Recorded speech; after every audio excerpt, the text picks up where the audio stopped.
press the button and say welcome to Louise, the psychic medium. The psychic medium. Ooh, I'm right into all of this. I know loads of people aren't, but I am. We have known each other, Louise, for a very long time. Did you think that before you came? Yeah, I did. Because we were connected on my old page, and it's about 5 years that I've known you. That's a long time. And this is first time meeting. I know, actually meeting in person. And you've also helped me. I've had a couple of sessions with you in the past because I'm into holistic, what is the word, healing. I'm into the whole holistic approach to mental health. And that's really a big part of what I do personally to keep me alright, able to function. So we've had a couple of sessions because you've been doing spiritual healing and that with me, but you've also got your own story. But I think, first of all, people will want to know how you get into the psychic medium. That's I know you do loads of things, but your title on Instagram is Louise Psychic Medium. And you didn't actually do that when I first knew you, like properly, if that's the right term, because you just basically did angel cards, but you've actually really developed over the last 5 years as well. Definitely. So tell us, I'm just making sure you're nice and in the picture, tell us how you got into it. How did you know you had that gift? Where did it all start? I was trained as a Reiki practitioner in 2017.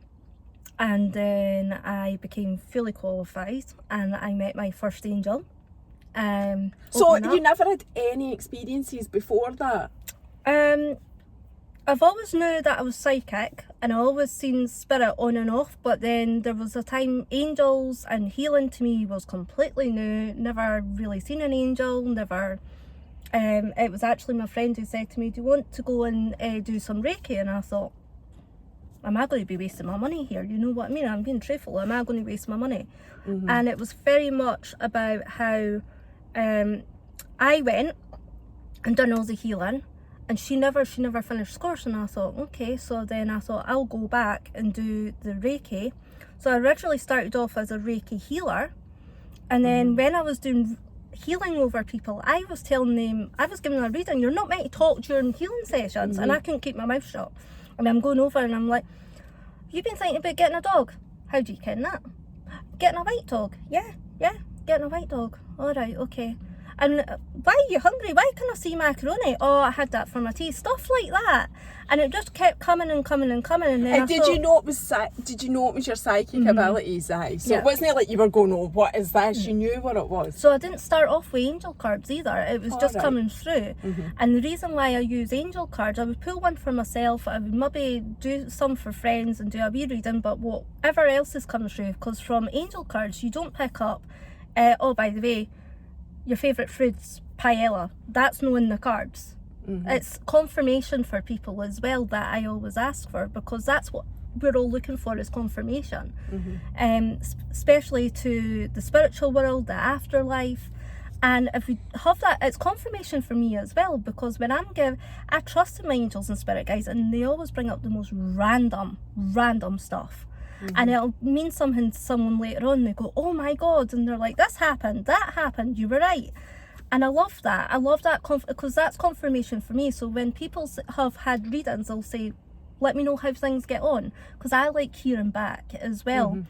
But that's how I originally started. And but how did you go from the Reiki? Because you clearly stumbled across Reiki then, from what you're saying, but that was what brought out the spiritual side. How did you make the transition for just getting these messages to actually making it your job, effectively? It just happened. It really just happened. It was very much, I kept practicing every day with my cards, and then I actually joined a self-development group which totally changed my life, with an amazing coach who's now a friend, and I went and done that. Was it a spiritual self-development? No. Was it not? No. What was it? It was Unearth Your Life, which was a 21-day programme. And then they done Unearth Your Life again, but they done it in months. And I was a little bit put it this way, I wasn't talkative. I wouldn't talk to anyone. No, I know. And I was really 'cause I've known you quiet. for a while. And now I'm like, if I'm quiet, there's something wrong. There's definitely something wrong. And I was like, yeah. And my coach said to me, do you fancy, she's a friend as well, said to me, do you want to come on and just do an angel card reading live? And I was like, aye, go on, let's just see where it goes. And then, because I knew I was psychic and what was coming through, because all my messages are mostly channeled. So when I'm pulling the cards and I'm shuffling, that's to get my brain to like calm down and let the messages come through, and there's little prompts. So when I'm pulling the card and I'm talking, then I can also hear my angels and spirit guides coming in and chatting. So when you use the cards, spirit is already connecting with you. So that is to help you bring out the right cards for either you or that person, which is how I understood it. That was what I thought myself. So I'm interrupting you. So you got to just doing it naturally, and you did the course, right? So you did the course, and then what? Because you have massively changed over the years that I've known you. You're much shyer with your whole skills and abilities, but you're right out there now as somebody, and you have helped me, like I say, and you take on new clients and whatever. So how did you get from being that, in that course? What happened next from that course? I think it was more about just practicing, and I just kept going on with it, and I actually was trying to find myself. There was a lot of finding to be able to accept a gift that you're like, is this right? Is this, am I on the right path? Am I going? And how I changed over the years, I've done a lot of self-development. I think I've got about 20 journals of just writing, and it was peeling back the layers to finally find me. And I think the biggest thing for me was accepting my gifts, because that's why I was quiet, because I was still giving small readings in the background, but it was to family and friends. And then to go out there, I was like, oh God, okay. And then you get self-doubt, and I was like, no, I need to keep, this feels right. It felt great, but it was accepting. I found it really hard to accept who I was and my gifts. And I also thought, because there's not many people out there that were psychic mediums or does angel cards, and that it wasn't as popular back then either. So if you turned around and you said, oh, by the way, I speak to angels, spirit guides, because I hear them as well, they'd be like, you're crazy. So that was the main thing, that it was scary. That was the main thing. But it's not like that now. It's not like that. Everyone's awake. I have totally awakened to it, and everyone's trying to find their path and find their purpose and way. And that's how I gradually got to it. But it was mostly why I was so quiet, was because I was trying to accept who I was and try to accept who, with my talents and my gifts. And I was like going through such a spiritual awakening, and I'm still going through, because you can go through many spiritual awakenings, not just one. And then it just gradually progressed from there. I get people from, I do people over in Italy, I do people readings for Spain, people over in Spain. So it's more international as well now as UK, but I'm always online. Online. You do all that's what we've done. We've done it online. That's why this is the first time that I've actually met you in person. I know.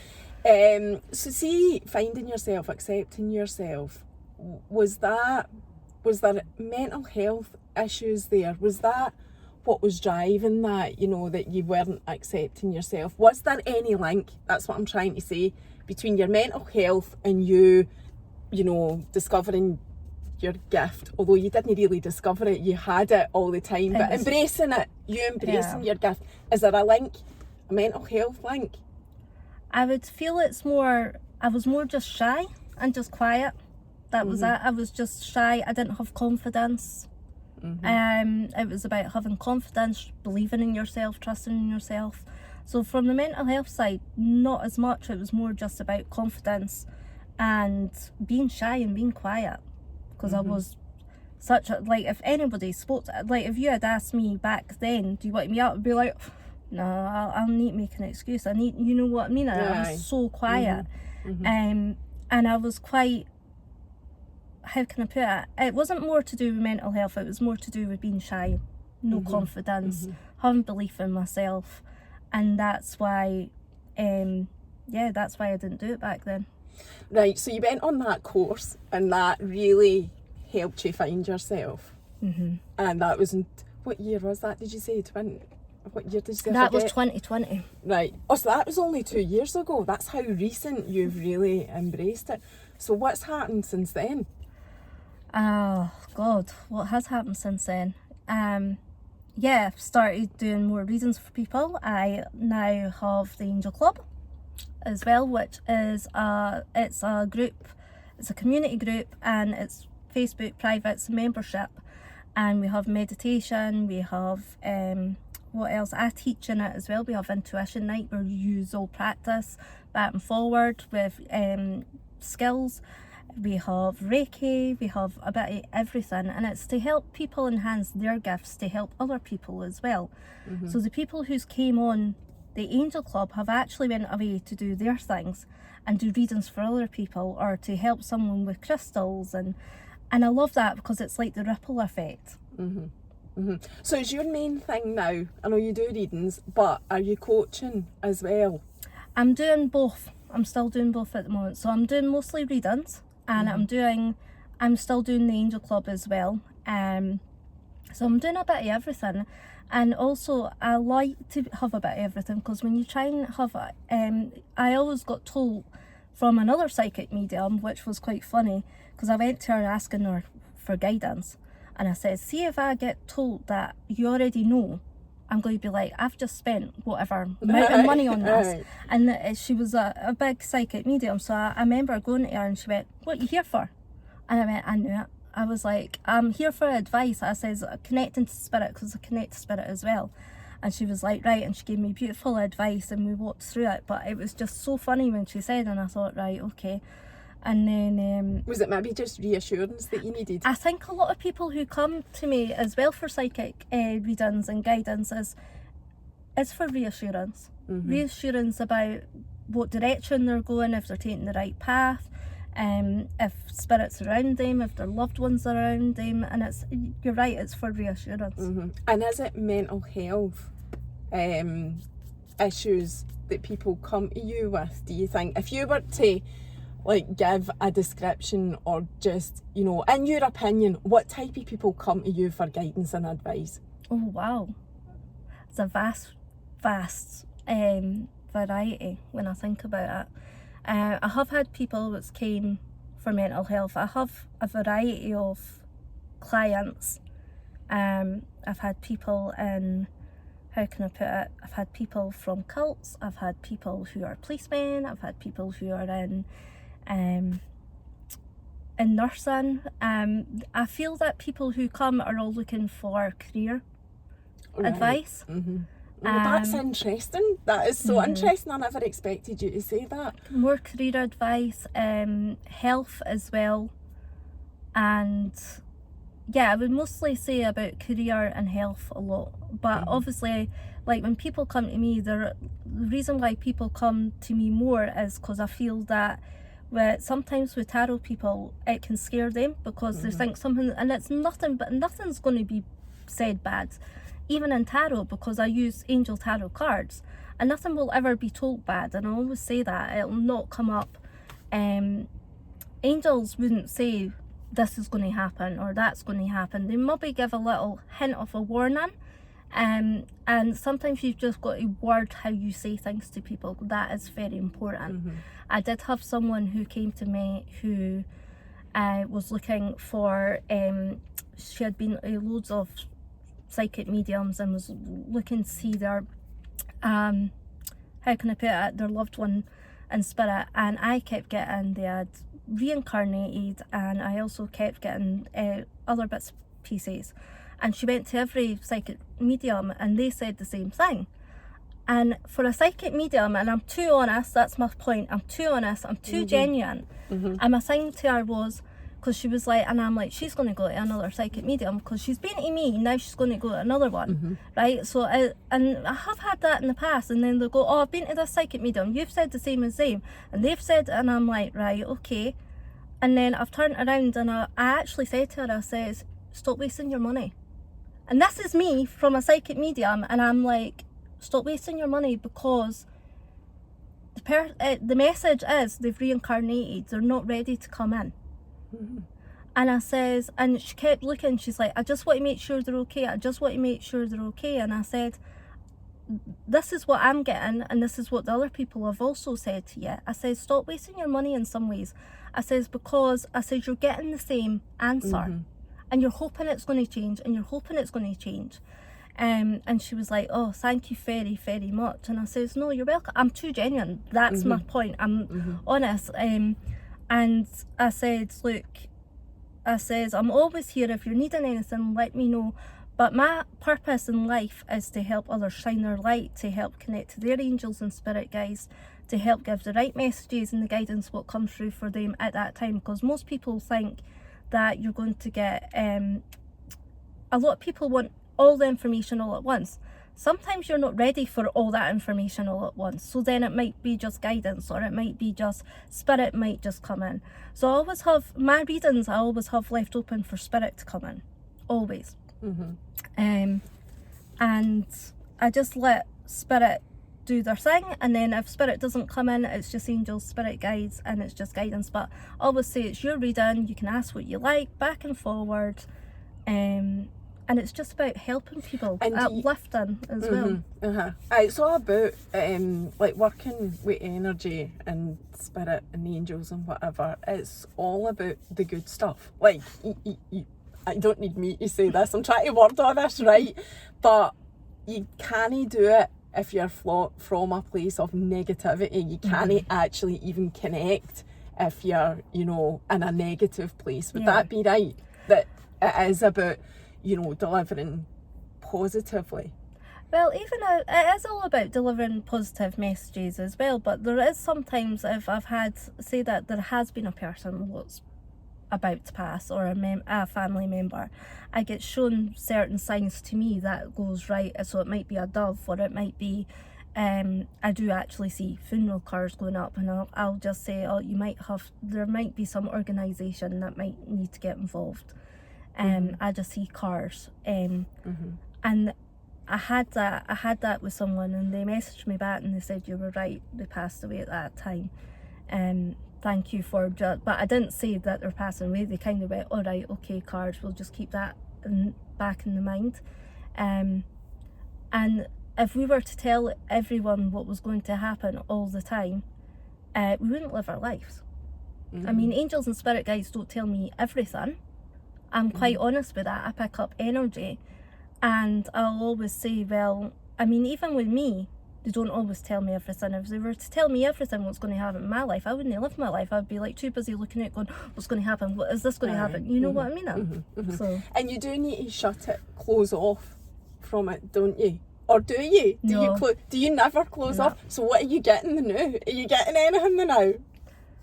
I just get very, very excited, and I also get that things are going to really, really take off. But I also, when we were in there, you were talking about Costa, but I was also picking up, it's such flat energy at the moment in all the shopping centres. Like, you go in and you can instantly feel that energy, and you're like, I need to get out of here. I need to get out of here. And the reason I was talking about Costa, and I'll just share this, I'll give it at a high level, so I'm not being derogatory or anything like that. I don't know if that's the right word, but there was an incident with the staff in that Costa, and it's a tiny wee Costa, and the energy, you could have cut it with a knife. And so when I met Louise, and I was that way, I was in the shop feeling anxious in the shop, because it was reverberating. It was like, I was like, oh, you're my like, God, I'm picking up this energy, let's go. get me out of here, this is awful. And everybody will probably relate to that, because I even saw a friend of mine post about it at the weekend on Facebook. When you're in a shop as a customer and staff are being rude or, disrespectful to each other or whatever, and you're witnessing it, it's horrific. It is horrific. You want to say to the person that's being rude, gonna stop that, because do you know how bad this looks, and it's no good. It's not creating a nice energy in your shop. So anyway, that was what happened, and it wasn't very nice. And I said to Louise, so you picked up on that When I met you, you'd picked up the energy was flat anyway. What were you going to say there? Were you going to say something? It's funny you saying about people who's working behind, because my friend and I had quickly went to a shop, and their face was quite like that, like I can't be bothered serving you type thing. And she turned around and she was like, you do know you can put a smile on your face, you know? And they were like, yeah. How do you know I'm not one of these secret shoppers? Instantly perked up like that, and you're like. And she was like, I'm kidding you. And he burst out laughing. He was like, I needed that wee giggle today. I needed that giggle. But I have felt the past year, this year, the start of this year, the energy feels totally different. Because last year was very much about our karma lessons, our karmatic debt. And everything was really tough and rough. And it was a rougher energy. And we still had the high vibe. And it was a tougher year, I feel. Whereas this year it feels totally, it feels more slower paced, and it feels more like the energy. Even the shops is the one thing I've picked up. Even when I went for my birthday cake in December. I was going to say it was recent, your birthday. And I went in, and I remember going into Tesco's, and I was like, I went to my partner. I went, I need to get out of the shop. I need to get out. He went, we're here for your cake. I bet I don't care. I bet I'm not buying my cake in a flat shop. I'm not buying my cake in a flat shop. But I've noticed going to other places, even walking through where we were at, it's flat. Everywhere's quite flat at the moment, and I think it's picking up the vibration of how people are feeling, how they're feeling, because people have had a tough year last year. We all did. But also we're in the January, well, we're just about to come out of January, because this is filmed on the Tuesday, the last day of January, the 31st. Tomorrow is the 1st of February. Will that make a difference? Is that having an impact? Is the January blues having an impact, or is it not really? I feel it'll be towards more April time, people's energies will start picking up. Because I definitely feel that February, everyone's getting that slow down. We've all slowed down. This year's about going within. It's about trusting ourselves, and it's very much about how. So we've got how can I put it? We've got Life Path 7, which is all about our purpose as well this year. And I know that I've been speaking to a lot of people who have been having a lot of self-doubt. Is this right for me? Am I on the right path recently? And even I thought that with myself as well at the start. And I thought, nah, I know I'm definitely on the right path, because I keep getting told I'm on the right path. But then I'm like, I might just go away and do something else. And they're going, no. And I'm like, right, okay. But this year is definitely, it's more a flowy year. And it's all about how can you uplift yourself? How can you, what uplifts you, what lights you up this year? This is what it's all about. See what you're saying about you're getting a lot of people asking whether they're on the right path. I don't know about anybody else, but I do that regularly, especially with this, regularly. In fact, I was saying to Mario and Emma just a couple of weeks ago, every day in life, I think to myself, what am I doing with this? What am I doing? Why am I doing this? And then I think about the whole car thing, and I think, should I just get a studio? Should I just get a podcast studio and do the right thing and be professional with microphones and cameras and whatever? Because this is like so unprofessional compared to that. And there isn't a day goes by, Louise, and I'm just being totally honest, where I don't think that. But what I always come back to is that the connection is bigger for me. The human connection and the people is bigger for me than anything else as to how I deliver it or whatever. But it's not because I don't think it. I don't sit here and think, and this might be a shock to people, sorry to turn it on to me, I hate when it's all about me, I hate doing that.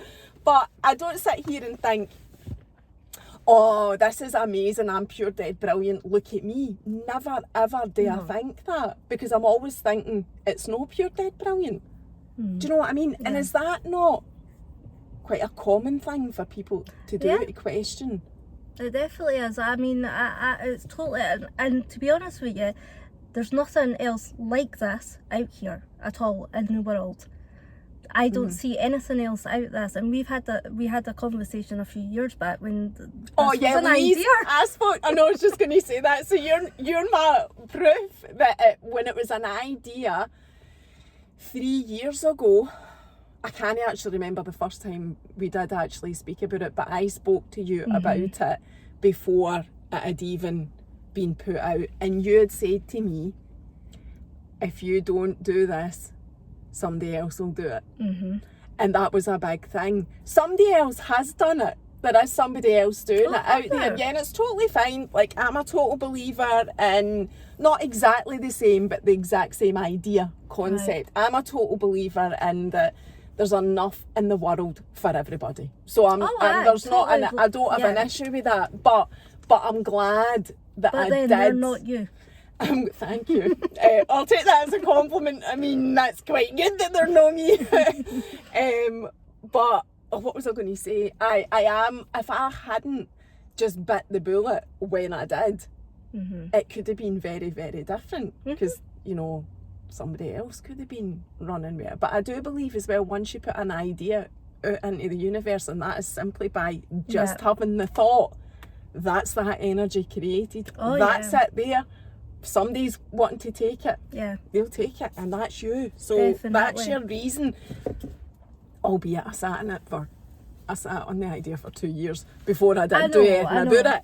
But COVID did affect that. So if anybody else, you know, and that's my nice, perfectly, you know, sounding excuse, because that's what it is. It's an excuse. But COVID, the laws didn't allow it, so it was fine. Or the laws at the time, or the rules, or fucking whatever. So that was the story behind it. But I'm just saying, I think, getting back to you, people do question regularly, I think, what they're doing, if they're on the right path. And I think do you think there's a lot of people stuck in what they're doing? I think a lot of people are feeling a bit lost because we've had the pandemic, then we've had the cost of living, which has been crazy, and I think we've all been not like battered as humans, but we've had a lot to deal with. We've had a lot to deal with in the past few years, and as humans, we can only take on so much. Our bodies can only take on so much. So if your stress levels are really, really, really high, your body's going to be feeling that. And then we get illnesses as well. So it's very much, I just feel that the past few years has took its toll on humanity massively. And it's been because it's been through, when we talk about the pandemic, I feel it's been more through other people. That's interesting. But I get what you're saying totally. So explain what you mean. So it's been through other people. So when we're talking about the government had choices to make. We all have choices. Like, the big thing for me, what I've learned is we all have a choice. And the government thought they were doing what was right. There was things that didn't add up in my mind. And I feel the choices that were made, yes, there was mistakes that are made, but there's better lessons that we can learn from a next pandemic. Please, God, don't let that happen in our lifetime. No, definitely not. But I feel that it's been from other people as well. So it's been from how people treat other people, how the government's treated people. It's so looking at respect. I feel that there's not enough respect anymore with people, as well keeps coming in, not enough respect. I always talk about the seven, you've got the seven heavenly virtues, and you've got the seven deadly sins, and we're in the seventh year, and I feel that there's been a total imbalance of things. Of a lot of people take a lot of things for granted. And years ago, this was about, oh God, this must have been in 2017. I actually think it was 2016 when I had passed my Reiki. And I remember connecting to my angels. I'd done a post on this. And they were saying we have to go back the way to go forward. So there's too many, like, instantly I had wrote about we've got too many Tesco's, we've got too many like certain supermarket chains, and we have to go back to go forward because people have become a lot more greedier. They have become a lot more. We are now a society of a throwaway society. You used to buy things and keep it for years and years and years and years. We've now become a society that, okay, we'll just chuck it away and get another one tomorrow. I was talking about this yesterday just with clothes and the rag man. Like back in the day when I lived with my gran, so we're talking 40 odd years ago, people didn't buy clothes like they're buying now. So when the rag man came round, you were begging, I was begging my granny to give me something, find something upstairs that I could take to the rag man, because it was very limited things that you could throw out. Whereas if a rag man came round the streets now, a fucking Arctic lorry wouldn't be enough. Like the rag man was just a transit van and one thing off of each family if you were lucky. But now it's like there would be no bother. People would welcome it because we're desperate to find places to recycle clothes or whatever, because charity shops are even sometimes refusing to take it. Definitely. So are we doing that? Are we in that space? Are we in that space of stand? Because interest rates are going up, because the view is that that'll curb spending, and obviously the cost of living's going up, and obviously that's going to curb spending, but there's casualties as well as a result of that. You know, people are really struggling. But is this all just a process to get us to calm the fuck down? I think it has been for the past, that's what I've picked up in 2016-17. So I knew something was about to happen, but I didn't expect the pandemic. And I also knew that for the fact that we've become more greedier as a society, and there's a lot of people who are really, really ungrateful for what they've got. Not enough people say please, not enough people say thank you. And it only takes 2 seconds to say please and thank you. That's something that I've noticed as well. And the world has become a little bit more scarier in some ways. We are now living in a time where we had a time where there wasn't any wars or anything. We're coming into that period where something else might be coming up, but it's also about gratitude. And I felt there's been an unbalance for for the past 2 years. I felt there's been an unbalance of more people who are it's very much like comparison shopping. People look at other people and go, well, why have you got that? I want that. I'm going to go out and get that. But at the end of the day, that person also might have went away and done the work. Like when you were saying to me, oh, you've changed so much in the past couple of years, that's because I've worked on myself. I've had to work on myself. Or I could just sit there and do nothing. I know, and I think it's important to say that comparison thing is massive, Louise. I mean, that is massive everywhere. Everybody's looking at you, and especially when you're on social media as well, speaking from personal experience, everybody's looking at you and just looking at the end product. So what you are now, they're not thinking about, it's like everybody's got a story. You know, they're not thinking about what your story might be or where you might have came from or anything like that. They're just looking at you, where you are now, what they see, what their perception is, making a judgment and throwing shite a lot of the time. That's what's happening. And they've got to realise that also, well, we could have that judgment about them, but we don't. It's you stay in your own lane and you do your own thing, and it's about helping others. But I do feel that we've had to go back to go forward, especially losing some shops. And I'm not saying it's all lower energy, because there's people out there what's got money. There's people. I actually done a past life regression last night with one of my friends, and I went back and it was talking about wealth and how there's wealth all the time. There's always wealth, but it's because we connect to that lower vibration, and it's because the government gives that. If you're watching TV, you're watching lower vibrations as well. So I don't always watch the news. I don't always watch. I try and keep my vibes up. But then when I do watch the news, I'll come away and be like, and then I'll be like really angry. And that's me connecting to that lower vibration going. And I'm like, right, and then my day will go, oh, I feel down. oh, I feel down about this, and I'm like, right, okay, I need to change my energy. So it's connecting to that lower vibration, because the vibration, what we're meant to be at, is meant to be high. We're meant to be quite high vibe, and when we are low, because our natural things that to do as humans is to be happy, is to live our life. So when people sometimes say, what is your purpose? What's my purpose? And there's a couple occasions, it's actually just to live your life, because it's hard living life. No, it is. I know. There's something nearly every day. There's something nearly every day to challenge your mental health or your happiness. It's hard to be a human sometimes, and I mean, sometimes I get really angry. I'll say, oh, I'm feeling ill, get really angry with my human body, and I'm like, wait a minute, I need to be grateful for my body, because at the end of the day, it helps me walk, it helps me breathe, it helps me it gives you life. Yeah, and it's totally, people forget that, people take that for granted. I mean, I done a gratitude list. In the mornings I do a gratitude list, and I'm even grateful for toilet roll. I'm not even going to lie. Could you imagine not wiping your arse with toilet roll? Oh my god, no.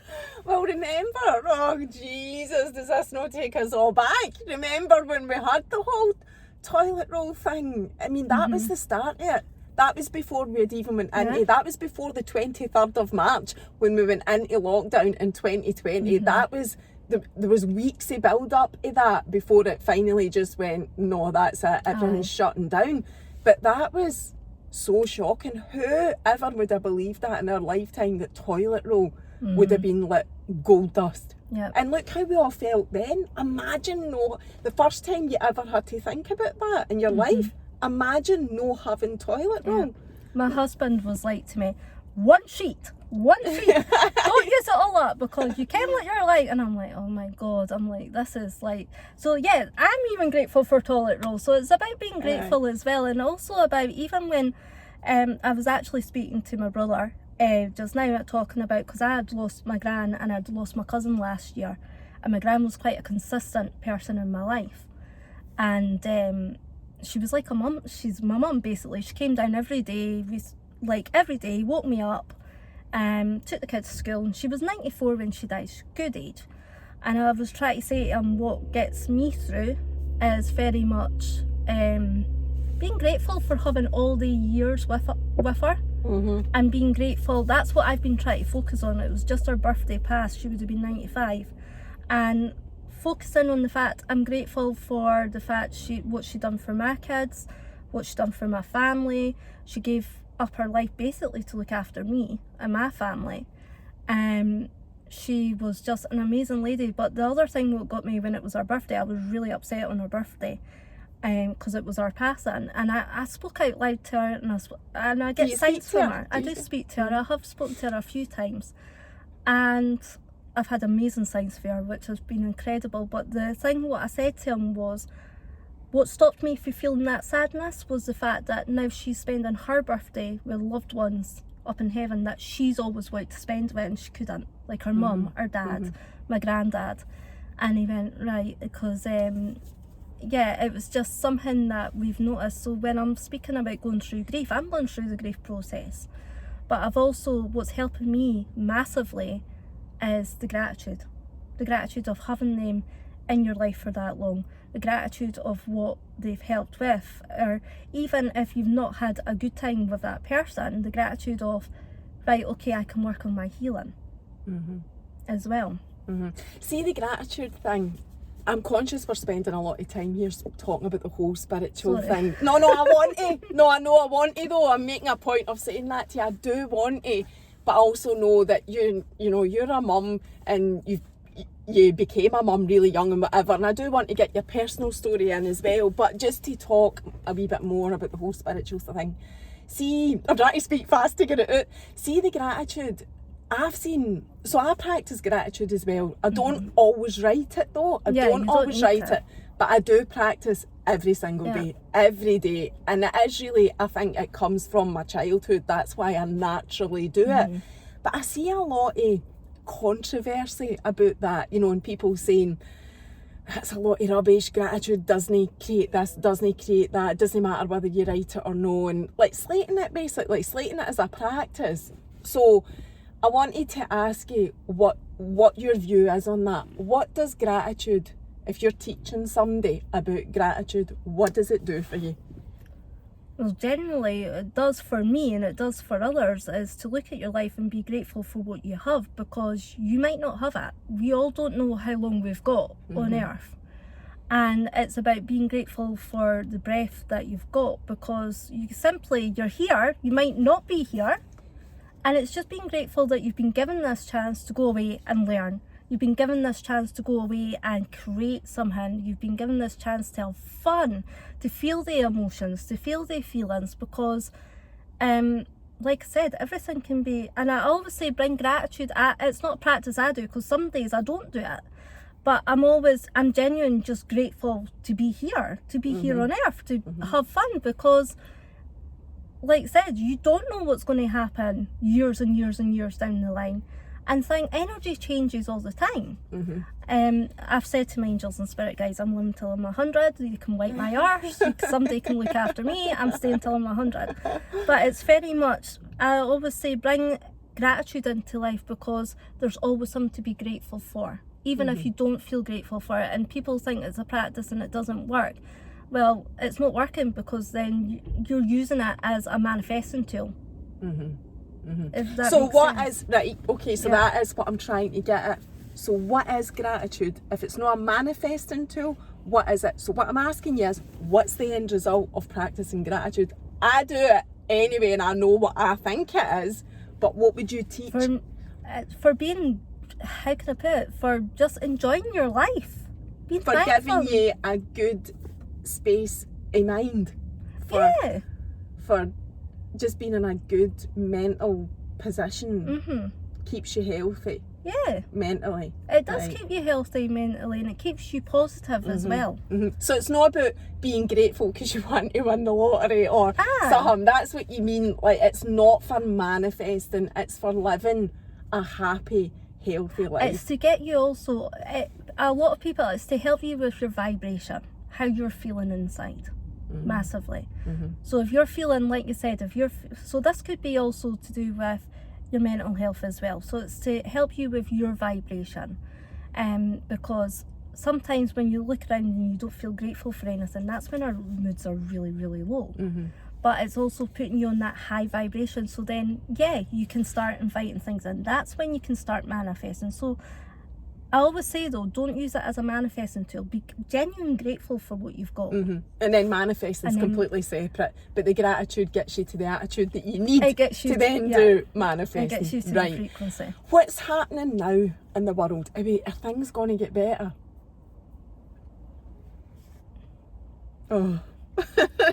That's all I'm saying on that one. Right, so we've got a wee bit of a rough ride We've got to a go wee bit of a rough ride before things things start. Next year? Alright, we'll just move on for that then. I feel that it'll be more, this year is more slower. I do feel that there is some, my prediction for this year is very much, and I've still to do this in the Angel Club actually, it's very much there's going to be a lot of, how can I put it, people coming out, people getting outed. A lot. There's going to be a lot of surprises coming up this year, massively. But I do feel that we've still got a rough period to go through before we get to the end of the light at the end of the tunnel in some ways. And I do feel that massively. Right, so we need to just work through that. Before we go on to talk about you, if anybody wants to contact you, I'm going to be tagging you anyway, but you are Louise Dick, Psychic Medium, because you've changed your name a couple of times. I know, because I know you as the spiritual angel. I quite liked that name, but then I kept getting told to change it, and I was like, right, I'm going to change it. And then I got told the other day, I was like, I actually feel maybe I should change it. And I thought, no, you've changed it enough. Even I know that, right? Just quit it. Stick where you are. But I think most people relate to Psychic Medium anyway. So in terms of most relatable, that's probably the one to stick with. Well, my website's Psychic Medium as well. Oh, so you've got a website as well? It's coming up, Oh, is it? So, but if people want to get in touch for a reading, you do readings all over, because you do them all online. We did it face-to-face online. And they can message you. How far in advance do you book?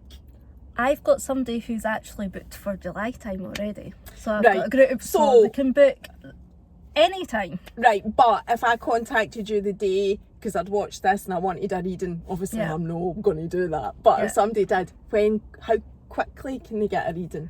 So they can get a reading. I will get back to them within 2 days. I'll have a look at my diary, see what comes up. So you can contact me through my stories as well, because most of the time I put it through my stories, but once my website's up, the slots will be up and you can do it online. All right, as so you well. still put your availability on your stories? I and like people... to do that, yeah, That's- because I feel that, and I also have offers on my stories as well, so offers for certain readings Right. as well, so I'll change that, and that's where I'll always put my offers on as well. So you don't go massively in advance, you just put them up and book the dates as you put them up. That's Yeah. how you work. So you At the don't open moment, a diary and go, right, fill my diary, boom. You just do it like, you know, when the dates are Yeah. available. Right, okay, thanks for all of that. That's dead You're welcome. interesting. So I just wanted to share with people about you, the Oh my person God, that now you it's about are. me. Aye, you. So you need to switch to mom mode. So tell us who you are. I'm a mum with 3 kids who are, my oldest 21. I know. And tell us. Sorry, she's 22. Aye. Well, I knew she was in her 20s. And so you had your first baby when you were... 16. Yeah, so you're just a young pup. And your oldest has just left home, hasn't she? She has. Not that long ago, last year. She's in Aberdeen now. How's she yeah. getting on? She doing Aye, fine? she's doing alright. She had a bit of a rough year last year, but she's doing really well. And they want to come through and move beside us, but it's just, yeah, it's crazy to think that I've got a 21-year-old. I've got a 21, an 18-year-old. Sorry, 22, 18-year-old and a 15-year-old. God, And you're not even 40. I'm 40 this year. How do you cope? How do you cope with that? I don't know. My life is crazy though. Like, in all the families at home, like, my daughter is just nuts. My husband's quite hyper as well. Our lives. Sometimes it's like living in EastEnders with my family. And your middle daughter, what's she doing now? She is working and she's at college.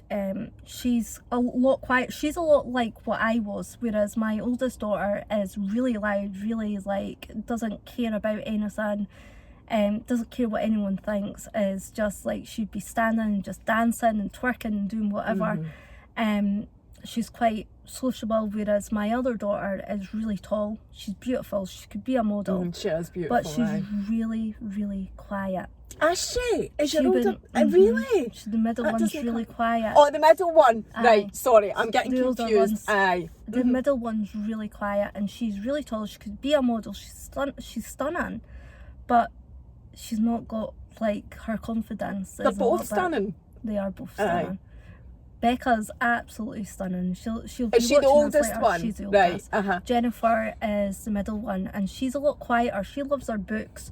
She loves going to work, coming home and getting in her jammies. Whereas me at that age was, I want to go out, I want to go out drinking, I want to do this. I had my own flat, I had that, and yeah, it's totally different. And then I've got my son Alex, who is a diabetic type 1. Yes, and I remember. So how long is that?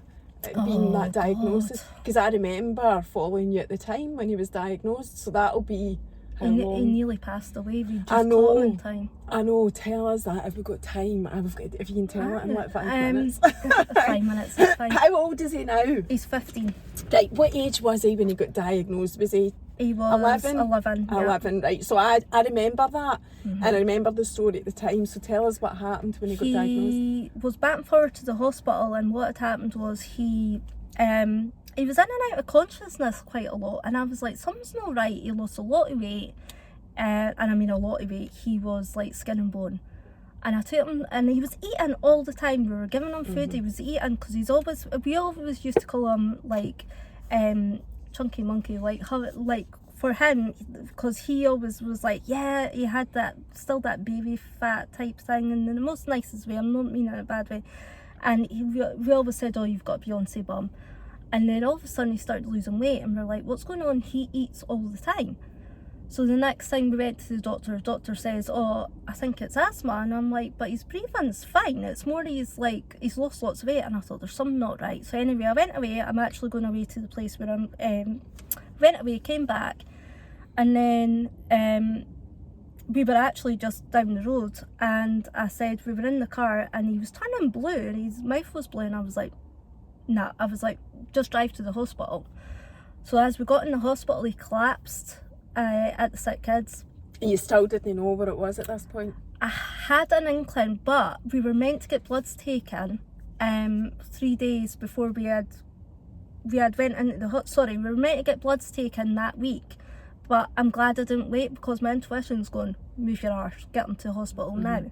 So you got him to the hospital, the sick kids, and he collapsed? Yeah, he collapsed, and then we had a team around him, and they were like, he's got diabetes. And how did they know instantly? Did they do something? They done a test on him. But the funny thing was, my oldest daughter at the time had gave him, because type 1 diabetes, you're not meant to give obviously sugar, because it eats at the pancreas, and obviously his pancreas is now, he's not got his pancreas anymore. But what had happened was Becca had gave him a Mars bar to try and uplift his sugars, and that was the bad thing, what sent him into a near enough diabetic coma, which then he ended up collapsing, went in the hospital, and he was in hospital for a week. And that was the most scariest thing of my life, because knowing that he's got to inject 6 times a day. At age 11? At age 11. Was he in primary 7 or first year primary 7? He was just going into first year. And it was the most scariest thing. And I remember waking up in the morning and I cried. I just cried, and I was like, how are we meant to do this? How are we meant to cope? How are we meant to do this? And to be honest, I've just coped with it, but I probably need some healing around it. And I've noticed that. I think I probably need to, because I don't speak to many people about it at all. It's part of normal life. But it was hard going and learning. You've got to learn everything. I've got a full cabinet full of his stuff, full of his medicines. I've got stuff in the fridge, and then you've got to calorie count as well, all these carbs. And it was really, really, I remember just crying the first morning, and I thought, I actually was like, can't even take it away. You can't take it away. I know as a mum, and you want to that's take what it you away. want to do. Anything your child goes through, you would take it for them. Yeah. All day long. I know that. So how does he cope? How are you now? How does he cope with it? He's obviously a lot older, but at that time, like, I remember it, and my heart like went out for you. I think any mum would, because your child being diagnosed with type 1 diabetes at age 11, there's a whole raft of worries there, you know. I still have my worries. Like, I wake up and I'll go and check on him, and I'm like, I've got like emergency kits, and as a mum I go, are you alright? And I think if he doesn't respond, then I'm going to have to go downstairs and get the emergency kit. And I'm like, touch wood, we've not had any of that.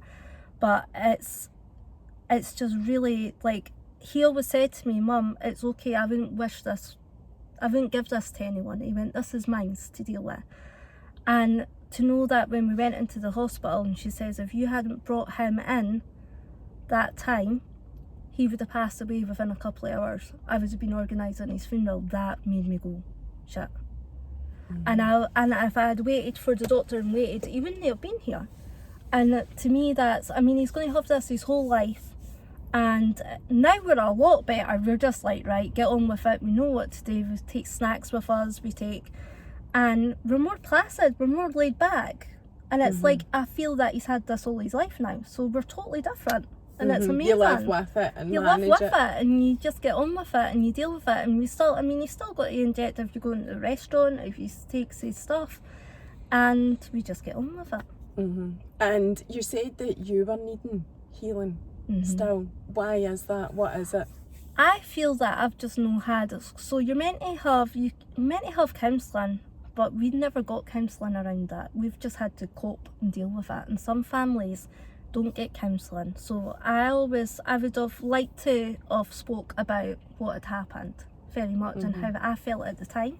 Whereas now I'm just used to it now and deal with it. I still get stressed to try to make dinner sometimes, try to like count the carbs, get the dinner and everything out, because I always do his dinner first. But do you want to know something? It's his auntie's got type 1 diabetes as well, so it can run in the family. I was just going to ask you that, if it was hereditary, and I was also going to ask you, you said you feel you need counselling. will you get counselling then? Is that what you'll do? Do you want to know something? Probably not. And I say that because if it's offered to me, then yes. But then it's been such a while. It's been such a long time now that I felt at the time I could have had counselling because I didn't know how to cope with it. Whereas now, I know how to cope with it. But also, would you, with the gifts that you've got, and I know everybody's got them, but you've honed them so well, would you not engage with your spirit guides or your angels for guidance on it anyway, as a type of... I do get healing. I get healing quite a lot from other friends who does like Reiki, and I do have sessions, but actually, funnily enough, diabetes has never came up. So but you've just said that it is something for you. It's something that I actually think that's came up for me in the past, because I've probably not had a focus on everyone else instead of myself, that I probably need a little bit of healing on that. Do you take enough time for yourself, do you think? I try to. I had like I said, I had my session last night and I try to as much, and I do get healing as well, which I'm really, really grateful for having friends who are Reiki practitioners as well. So it's the same as a psychic medium and Reiki practitioner needs someone also to hold space for them. So you are always looking at your own development and improvement as well, because nobody is free from needing development. Definitely not. And whatever. When would your next session be if you had one last night, do you think? For the past life regression, or you mean just anything, like how often do you have sessions to keep you? Oh, for me, I have at least once a month. So I do have it, and then if I'm wanting some more, then I'll go and have maybe 2 sessions. So yeah. Right. And just finally then, the last thing I want to ask you to finish on is there anything that the spirit guides or the angels want you to say as a final thing to put out there? They do actually. They just said. Just said, oh my God. So the thing what I would say is, when we're talking about being a psychic mediums and healing, is always look at your self-care. Self-care is so important. So when we're going into doing practicing for self-development, or we're needing that little bit of uplifting, look at your self-care, because self-care is so important this year. So important. And look at the people you hang around with, because the 5 people you mostly spend time with is your vibration. That's a good one. I totally agree with that as well. Aye. And it's no easy actually cutting off people that are around you, but I've had the universe move people out my way that I didn't think they would move out my way. I same. Yeah, and you just think, okay, and you're like, it's hard at the time, and you're like, you just have to trust it. You just have to trust it. And that's a big thing for moving forward. Thank you so much. It's been brilliant. I've thoroughly enjoyed chatting to you. Too. Aye, what an insight. And I was so nervous. I know, you did really well. You were brilliant. Thank you. Anyway, thanks for that. See you next time. Bye.